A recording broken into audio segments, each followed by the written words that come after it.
In today's video, I want to introduce 3 volume indicators that every trader should know. The first one that I want to introduce is called volume fight. This one, which is written by someone named Shuttle Club. Alright, this is the indicator, and as you can see, it's added here below the chart. It's in the form of an oscillator that is moving above and below the center line, which is 0. When a green triangle appears on the chart, it shows that the bulls are dominant in the market, and the histogram also turns to green color. And when a red triangle forms on the chart, it shows that the bears are dominant in the market, and the histogram also turns to red color. And in times that the histogram is in gray color, it shows that the market is flat. None of the bulls or bears have the control. Similar to other oscillators, as long as the histogram is above 0, we have greater upside momentum, and when it's below 0, we have greater downside momentum. This indicator, by analyzing the volume data, tries to show us if the bulls are dominant in the market or the bears, and it tells us about this by changing the histogram color to green or red if the bulls have the upper hand in the market or the bears. So basically, the trading volume is divided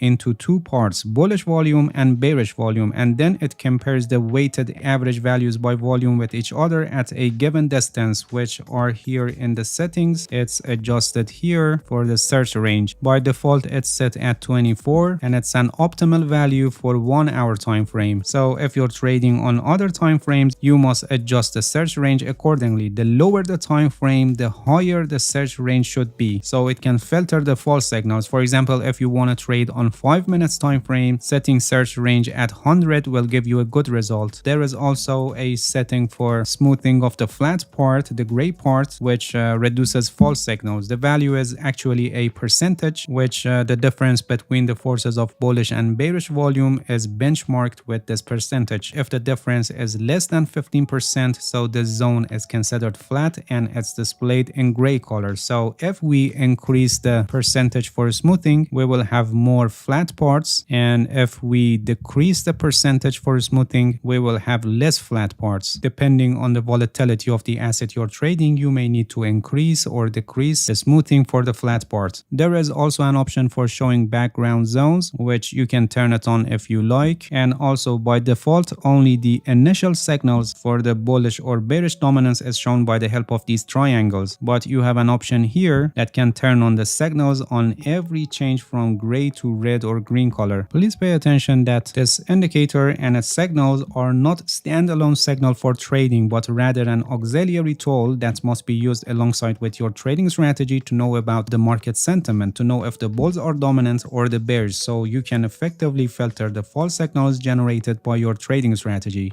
Alright, the second volume indicator that I want to introduce is called custom volume. This one, which is written by someone named Bob Rivera 990. Alright, this is the indicator, and as you can see, it's added here below the chart. It's similar to the ordinary volume bars that you're familiar with, but the difference is that it shows the minimum and maximum volumes in different time periods here by the help of these labels. If we hover our mouse on these labels, it gives us some details. For example, here it says lowest volume in 1 month, which means in the past 1 month here we have the lowest volume in the past 30 days, or here for example highest volume in 6 months. So in the past 6 months here we have the highest volume. Alright, now you may wonder how these informations can help us. These informations are very useful for breakout confirmations or identifying very low volatility periods in the market. For example, here during this deep pullback, which had put this uptrend in danger, giving the impression that this uptrend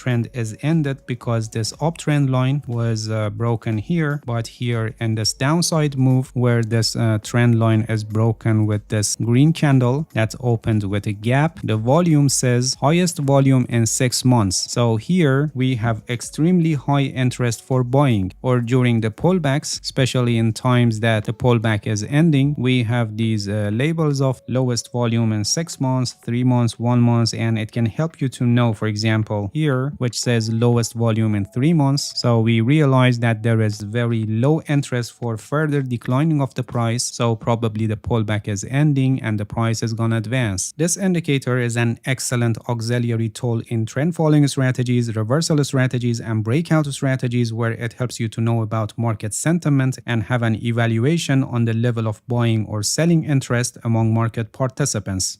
And the last indicator that I want to introduce is called liquidity sentiment profile. This one, which is an editor's picks indicator, and it's a free indicator from Lux Algo. Alright, this is the indicator, and as you can see, it's overlaid on the price chart. This is an advanced indicator that combines price and volume to show the distribution of the liquidity and the market sentiment at specific price levels. So it will help you to identify significant price levels, support and resistance levels, consolidation zones, and more. As the name indicates, this indicator is a combination of liquidity and a sentiment profile. The left part shows the market sentiment at different price levels, and the right part shows liquidity, the distribution of the traded activity at different price levels. They are shown with different colors, and each color has a meaning and telling us something about the market. For the left part, the sentiment profile, when it's green, it shows bullish sentiment, and when it's red, it shows bearish sentiment. And for the right part, which is liquidity profile, when it's orange, it shows high amount of traded activity. When it's gray, it shows average traded activity, and when it's blue, it shows low traded activity. This indicator helps us to identify significant price levels in the market. For example, having a low traded activity for a price level, it can show supply or demand zone, which in this case showing supply zone for this price level. Or having a high traded activity for a price level like here or here, it can show consolidation. In a separate video, I'll make a comprehensive guide to this advanced indicator, and I'll teach you how you can use this indicator in conjunction with smart money concepts and price action analysis. Just make sure you subscribe so you won't miss it. Alright, that's it. Thank you for watching this video. If you have any questions, feel free to ask and leave a comment for me. I'll answer your questions as soon as possible. If you haven't subscribed to my channel, please subscribe and hit the bell so you get the notifications of my new videos. See you guys in next video, and good luck with your trading.